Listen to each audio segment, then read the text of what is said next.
This is Real News Media TV, coverage you can trust. Please like, share, subscribe, and hit the notification bell. Select all for daily news updates.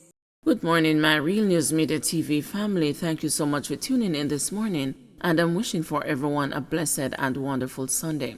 And in the news this morning for May 21, 2023, St. James records a third murder under SOE. The St. James police processed a scene where a man was shot and killed along the busy Harbor Street in downtown Montego Bay. Reports garnered so far are that two men traveling in a Toyota Probox motorcar about 3 p.m. were ambushed by armed men who opened fire at the vehicle, injuring both men. The news understands that one man has since succumbed to his injuries, while the status of the other man is yet to be ascertained. This is the third murder to be recorded this week, following the double murder which took place in Boak Village on Wednesday night. These incidents come despite the parish of St. James being under a state of public emergency, which was declared on Tuesday. The SOE, which is set to last 14 days, was imposed following an upsurge in murders and other serious crimes in St. James and neighboring Hanover in western Jamaica. Jamaican residing in U.S. gets a prison time for lottery fraud. Just over a year after a Jamaican living in Ohio, United States, was charged for his role in a conspiracy that allegedly stole more than $250,000 from victims and targeted older Americans, he has been sentenced. The Jamaican Jovan Jonathan Spencer, 32, was sentenced Thursday to 18 months in prison after he pleaded guilty to conspiracy to commit mail fraud and mail fraud. He was also ordered to serve 3 years of supervised release after incarceration and pay US $400 special assessment. Additionally, the court ordered Spencer to pay restitution to his victims in the amount of US $267,314.98, the U.S. Attorney's Office, Northern District of Ohio, said on Friday. Spencer resided with his wife in Ohio. The U.S. Postal Inspection Service investigation found that Spencer was involved in a Jamaican operations linked to telemarketing fraud scheme that targeted elderly victims. In the JOLT scheme, scammers contacted the targeted individuals via mail or telephone and informed the victims that they won a lottery or sweepstakes, such as the Publishers Clearinghouse sweepstakes. However, to claim and receive the money, the victims needed to pay upfront fees or taxes. The indictment alleged that the victims were directed to mail cash, checks, or money orders payable to Spencer at his address in Euclid. He was sentenced on Thursday. 16-year-old girl from district in Clarendon still missing. An alert has been activated for 16-year-old Chanel Shaw of Wellington District, Clarendon, who has been missing since Monday, May 15. She is of dark complexion, medium build, and about 154 centimeters or 5 feet 1 inch tall.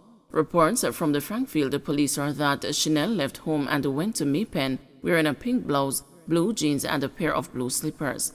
All efforts to contact her has proven futile. Anyone knowing the whereabouts of Chanel Shaw is asked to contact the Frankfield police at 876-904-4507, 119 police emergency number, or the nearest police station. Vendor punches municipal officer in face. A vendor who punched an enforcement officer employed to the St. James Municipal Corporation in the face was lucky to get off with a stern warning when she appeared in the St. James Parish Court on Wednesday. Francine Fletcher, 25, was before the court on the charge of assault occasioning bodily harm. The court was told that on April 20, Fletcher was plying her wares along St. James Street in Montego Bay when she put her display mannequin in the middle of the roadway. The complainant, who was on duty as a municipal officer, confronted her about the mannequin's placement, and an argument ensued between them.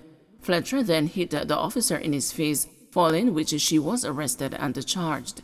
In court on Wednesday, Fletcher told the presiding judge, Sasha Marie Ashley, that the municipal officer hit her with his baton during the confrontation. He was taking up the mannequin and I told him to leave it alone, and he drew his baton and hit me, said Fletcher. Are you supposed to be working there? Asked Judge Ashley. No, Your Honor, but their working time was finished, Fletcher answered. It does not matter. It is unlawful. He's there to keep our streets orderly, safe, and clean, Ashley said sternly. Meanwhile, the complainant told the court that he was willing to forgive her for her attack on him. She is very abusive and we have been cautioning her day in and day out. This abuse cannot continue for us officers working for the municipal corporation, but I am willing to forgive her, said the complainant. Fletcher subsequently offered a brief apology to the complainant in court, following which her case was discharged and she was allowed to leave the courtroom. 8-month-old died of head trauma. An autopsy conducted on the body of 8-month-old Devon Brooks, who his mother said she found motionless in her neighbor's bed, died from blunt force trauma to the head. The child's father, Devon Sr., said the postmortem was conducted on Monday. He said the autopsy revealed that the tiny tot sustained a fractured skull and fractures to the ribs. The amount of injury when my son get no normal, the emotional father said. The autopsy report said multiple injuries, and me know my little son suffer and feel all of that before him dead. It's really hard. No parent should have to bury their child, he said. Baby Devon died on Saturday, April 15, after being hospitalized for 3 days. The child's mother, Anne-Marie Williams, had reportedly left him in the care of her son while she worked the night shift in the janitorial department at the Spanish Town Hospital. The next day, she was told that the baby was at a neighbor's house. She said when she went to collect the child, she found him in a bed, but he was unresponsive. The baby, she said, had a huge swelling on his head and his eyes were shut. Williams said she immediately sought medical attention for the child, who died at the Bustamante Hospital for Children. The elder Brooks told the news that he has many unanswered questions. My son never stand a chance of surviving or living a normal life. If Brett did even live in his body after the injury, he would be paralyzed, the father said. 2 persons have been arrested in connection with the death of the child.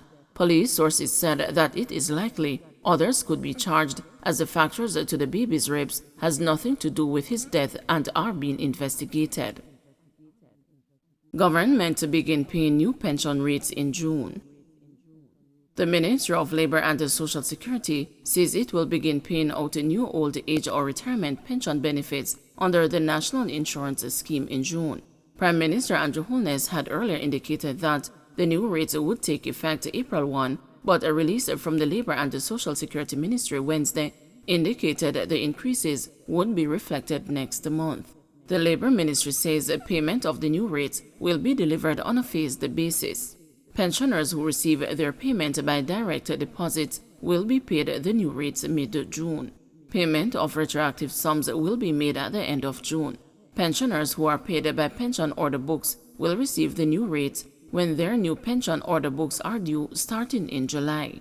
Pensioners who are due new books in July 2023 will see the new rates reflected, and the first pension order voucher in the new book will reflect their arrears.